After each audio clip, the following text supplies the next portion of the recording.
In today's video, I'm going to teach you how to record cost of goods sold, often abbreviated as Cogs, in QuickBooks Online. This is an essential task for anyone managing business finances, as Cogs is a crucial component in understanding your business's gross profit and overall financial health. By the end of this tutorial, you'll be familiar with the steps needed to accurately track these costs, ensuring that your financial records are both precise and up to date. To begin, let's get started by signing into QuickBooks Online. Navigate to the login page and enter your credentials. If you haven't set up your QuickBooks account yet, you'll need to do that first. Once you've signed in, the next step is to locate the New button on your QuickBooks dashboard. This is where you'll start creating a new transaction record. After clicking on New, a menu of different options will appear. Select Journal Entry from this list. Journal entries are essential for recording transactions that do not automatically fit into other categories like sales or expenses, making them perfect for recording COGS. Within the Journal Entry window, you'll notice fields for various accounts. First, find the account column and enter Cost of Goods Sold.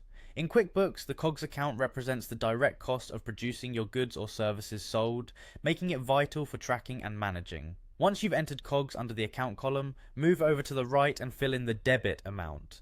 This figure should represent the total cost associated with the goods you sold during the period you're recording.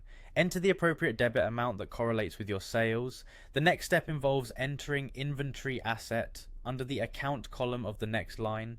The inventory asset account reflects the value of inventory held by your business.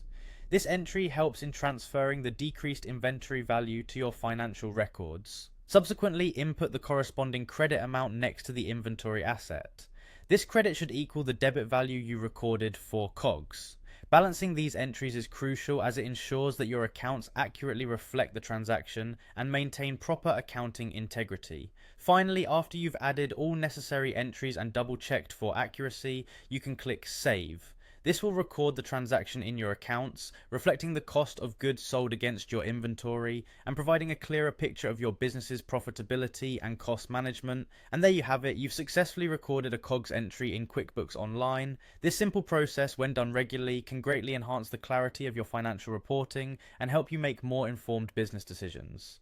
Remember, keeping track of your costs in real time allows you to analyze and optimize business performance more effectively. Thank you for joining me today and stay tuned for more financial management tips and tutorials.